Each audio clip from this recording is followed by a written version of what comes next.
Bonjour, donc je suis Anne Bernard-Gély, ingénieure générale des ponts, des eaux et des forêts. J'ai été pendant 17 ans dans l'industrie cimentière, comme déléguée générale du syndicat professionnel. Je me suis aussi beaucoup motivée et intéressée pour l'école française du béton. Et donc depuis un peu plus d'un an, je suis au MTES, le ministère de la Transition énergétique et solidaire. Je suis au CGEDD, Conseil général de l'environnement et du développement durable, et je m'occupe de sujets de transition énergétique, de construction et d'innovation.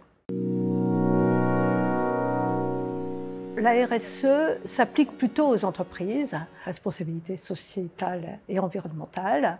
Alors nous, on parle plutôt d'enjeux sociaux ou sociétaux et environnementaux.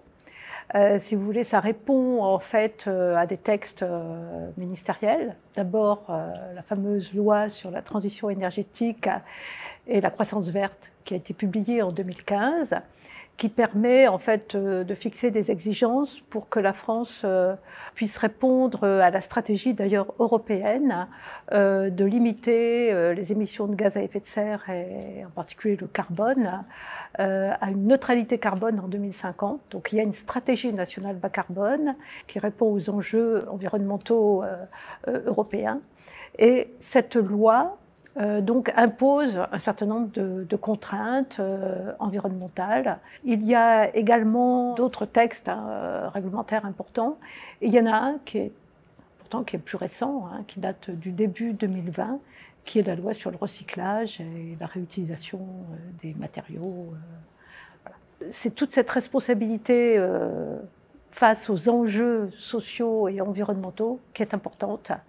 Et effectivement, il y a des démarches pour en tenir compte. La démarche est réglementaire, mais elle progresse. En fait, donc, il s'agit de faire des analyses de cycle de vie qui permettent d'avoir une vision globale sur les impacts environnementaux d'un produit, d'une construction, d'une unité fonctionnelle. Donc, en fait, on fait cette démarche. Cette démarche existe depuis quelque temps, je dirais même depuis une dizaine d'années, mais elle se professionnalise progressivement. Donc c'est d'abord une démarche, comme je le disais, globale, qui se rapporte à une unité fonctionnelle, par exemple une maison, un immeuble, un ouvrage d'art, on le fait aussi, une route, un projet routier dans son ensemble, c'est aussi possible. On regarde du début à la fin. Alors on dit du berceau à la tombe. On regarde depuis la phase de construction et même avant la construction d'où viennent les matériaux. Donc on part du début, même avant que la construction soit réalisée. Donc on regarde d'où viennent les matériaux et jusqu'à l'élimination, la fin de la structure, la fin de vie de la construction, en fonction de ce que l'on fait des matériaux. Est-ce qu'ils sont réutilisés, est-ce qu'ils sont éliminés, est-ce qu'ils sont brûlés, etc. Donc, en fait, c'est vraiment important de faire cette démarche globale et pas de se limiter aux matériaux. Moi, j'entends des industriels qui parlent de l'analyse de cycle de vie de leurs matériaux. Ça ne rime à rien. Il faut parler d'unité fonctionnelle et cette démarche globale est importante. Il y a aussi une démarche multicritère. Il y a une vingtaine de critères environnementaux qui sont importants, qui vont des aspects énergie, savoir si elles sont renouvelables ou pas. On parle bien sûr du changement climatique, c'est-à-dire du CO2, des gaz à effet de serre, mais il y a aussi tout un tas d'éléments en fonction des ressources. Par exemple, les ressources minérales, l'eau, par exemple, est importante aussi. On parle aussi des sols, de la qualité des sols, de l'impact de la construction sur les sols, l'acidification des sols, l'air, la qualité de l'air. Il y a en fait une vingtaine de critères. C'est vrai qu'on a tendance à se focaliser sur le carbone, parce qu'effectivement, c'est ce que demande la loi dont je vous parlais tout à l'heure sur la transition énergétique et croissance verte, parce elle ne fait référence qu'à la stratégie nationale bas carbone, mais il faut regarder l'ensemble des critères. Parce qu'on peut très bien progresser sur un critère et puis endommager l'analyse globale sur un autre critère. Et ça, c'est pas bon pour l'environnement. L'analyse de cycle de vie, c'est pour les aspects environnementaux, l'ensemble des aspects environnementaux. Donc il n'est pas question d'améliorer un critère pour en dégrader un autre. Donc il faut avoir cette vision globale, et cette vision globale multicritère est très importante. Beaucoup l'oublient malheureusement, parce qu'on ne parle que du carbone et on oublie tout le reste. La démarche analyse de cycle de vie est normalisée, c'est même au niveau international, c'est une norme ISO 140. Les Français, il faut savoir, ont été très précurseurs dans cette démarche. Cette démarche est partagée en 4 parties. On choisit son unité fonctionnelle, le cadre. Ensuite, après, on fait ce qu'on appelle l'inventaire du cycle de vie de chacune des parties. Ça, on arrive à une batterie de chiffres, bien sûr sur la vingtaine de critères dont je vous parlais tout à l'heure. Il faut ensuite multiplier par, en fonction de la durée de vie de chacun des composants. Par exemple, si vous avez un mur en béton, vous savez qu'en général, il a une durée de vie de 100 ans, donc vous pouvez le faire sur l'ensemble de la durée de vie, le garder. Par contre, les portes, les éléments qui doivent être changés, il faut multiplier, il faut penser à faire la correction en fonction de la durée de vie de chacun des composants. Donc c'est toute une technique qui est normalisée et on ne peut pas dire n'importe quoi. Ensuite, on fait la synthèse de tous ces chiffres et puis après on analyse. Voilà, donc c'est une démarche en 4 parties.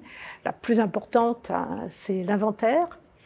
Mais je dirais aussi la plus importante, c'est l'analyse, parce que c'est ça qui permet en fait de se poser les bonnes questions. Justement, l'analyse ensuite des données est très importante parce qu'il faut vraiment que c'est un impact positif sur l'environnement. Il faut se poser d'ailleurs les bonnes questions, même au moment de la conception.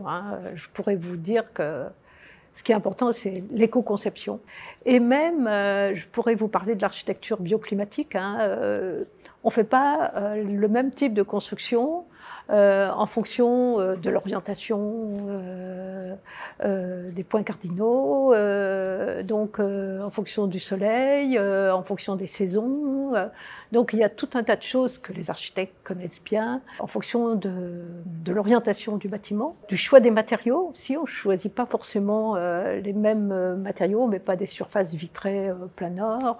On essaie de prévoir un petit chapeau pour casser les rayons du soleil en plein été, pour éviter que l'appartement, enfin le lieu d'habitation soit dans un soleil trop important. Enfin, toutes ces idées, il faut y penser. Il faut aussi, dans l'analyse de cycle de vie, se poser la question de quels matériaux je vais utiliser. Est-ce que je peux utiliser des matériaux locaux?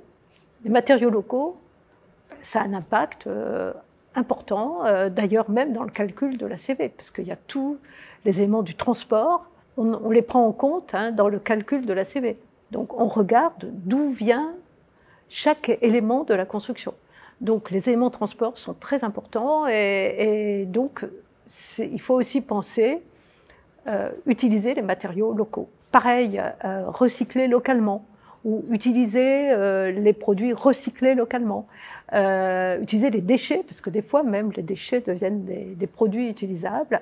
Il faut avoir cette réflexion au niveau du territoire, au niveau de l'endroit où la construction va avoir lieu. Ce sont des réflexions un peu nouvelles qui ne sont pas encore complètement utilisées, mais il faut y penser et ça va petit à petit s'intégrer dans l'analyse de cycle de vie. Aussi, les analyses de cycle de vie ne s'appuient pas sur des aspects sociaux, sociétaux. On regarde surtout les aspects environnementaux. Et il faudrait en fait que les aspects socio-économiques qu'on puisse en tenir compte dans la réflexion. Et il y a un projet national d'ailleurs qui va se lancer pour réfléchir à ces aspects socio-économiques qui viendront compléter les aspects environnementaux.